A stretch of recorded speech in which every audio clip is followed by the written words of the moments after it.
Hey, how's everybody doing? Welcome to Talking Shit with your boy Sophisticated Jerkin. Today, man, I wanted to go over this news clip that I seen, man. This little perv was going disguising himself as a woman and going into the female locker rooms, recording them when they're in the shower, walking around and stuff. And the first thing that came to my head when I seen this clip, man, it just took me back like a few years when a lot of men was like giving pushback of like the open, letting everybody in the women's bathrooms because, they were given certain scenarios and situations that could possibly happen. Like, people coming in there overstepping them boundaries and recording women violating their privacy. And, a lot of the guys got some pushback. So this is just like one of the fallouts that men was pretty much saying at that time that could happen. And, this is why, man, I think, moving forward, I get we don't want to hurt people's feelings, but man, we do gotta look at things holistically and understand there's always just gonna be some bad actors that's gonna overstep them boundaries. So we gotta take that in consideration to keep people safe because not just adults go to the gyms. You also got like teenage females that might be working out for like high school sports, and say like this guy in this video, this little weirdo in there violating people, you know what I'm saying? That could be your daughter, niece, cousin, friend of a friend. So it's just like, man, we got to look at, like I said, things holistically and, just let people have those discussions instead of like when the guys was kind of giving pushback, oh, you guys are mean and sensitive and stuff like that. So this is one of them learning situations we could take from. But let me go ahead, let me pull this up real quick and you guys will see what I'm talking about. A Park man accused of posing as a woman to secretly record women in gym locker rooms being held without bond tonight. Fox 5's Julie Donaldson live outside the Montgomery County Courthouse with those details tonight. Julie.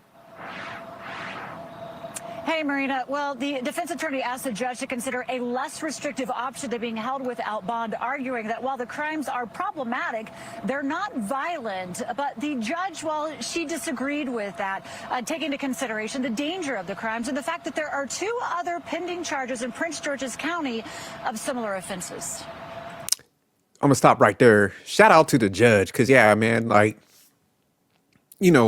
females getting violated, dudes recording them, that is a major crime because, ain't nobody, they're just going to the gym, minding their own business, trying to stay in shape, probably relieving stress, everybody, some hard times out here. And you guys, people just like overstepping them boundaries, violating their privacy and stuff. So I'm glad the judge was like, nah, this is a serious matter. But they also said there was like two other incidents like this around the area. So yeah, it just shows, man, there's people that's gonna, look for them loopholes in any law. And, when we kind of get relaxed on these type of rules, man, it's going to leave that lane open for like a dude like this.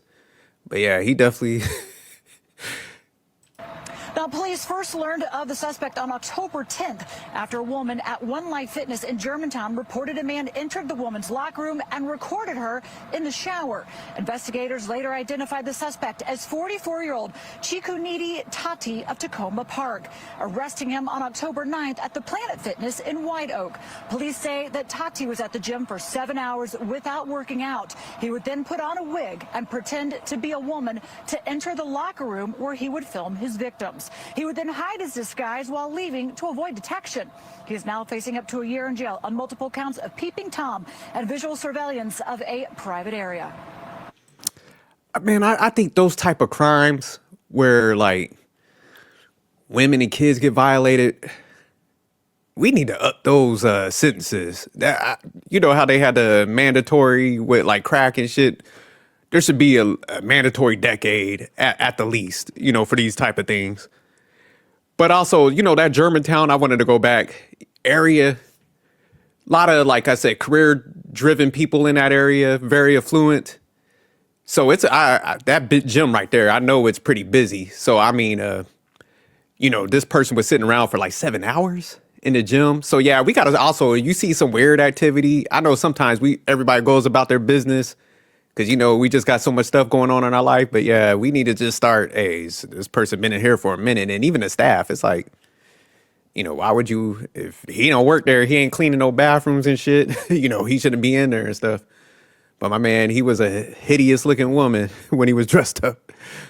One of the biggest factors that a judge is looking at when determining bond is dangerousness. So in this case, the judge determined that there was no less restrictive means to ensure the safety of the community. People need to be able to feel safe when they are at the gym showering. So this defendant will remain held without bond until trial, which will be in district court on December 15th.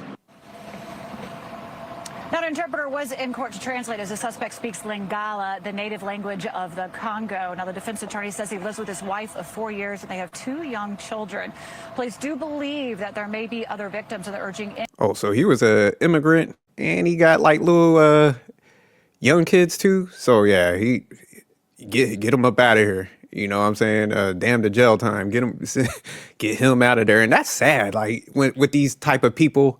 It's like, man, you got like little kids too. So yeah, he don't need to be around them kids either. Like whoever is with him, boy, take them kids and run. Cause this dude got issues. But just going back to the overarching situation, like I said, grown people ain't the only ones that, you know, go to the gym. Like I said, even the gym I go to on a frequent basis, man, you'll see a lot of like younger people in there working out and stuff.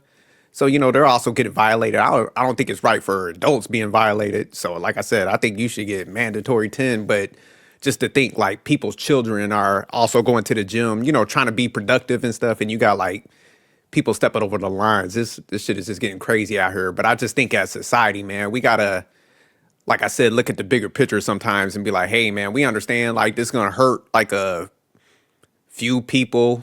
It might seem a little insensitive, but it's like, man, if we could like protect the masses, that's what we need to focus on. Because, you know, just say like if he's in a recording, you don't know if he's putting this on like websites where, you know, millions of people could just be seeing like I said, people blur their face but put them on the websites. You would never know and stuff. And it, man, those websites could get like millions of traffic and stuff. So that's what I'm saying. It's just like, this is serious. And I think that's why the judge and them probably looked at it, because they're probably like, hey, man, you don't know what this dude is doing with these recordings and stuff. So that's why, you know, you do got to take this stuff serious, especially in the digital age. So yeah, I got no sympathy for this type of shit. Like, shut it down. People, y'all see some weirdos, turn them in, you know, because yeah, we want to just make sure everybody's safe. But all right, y'all, man. Keep tuning in. Peace.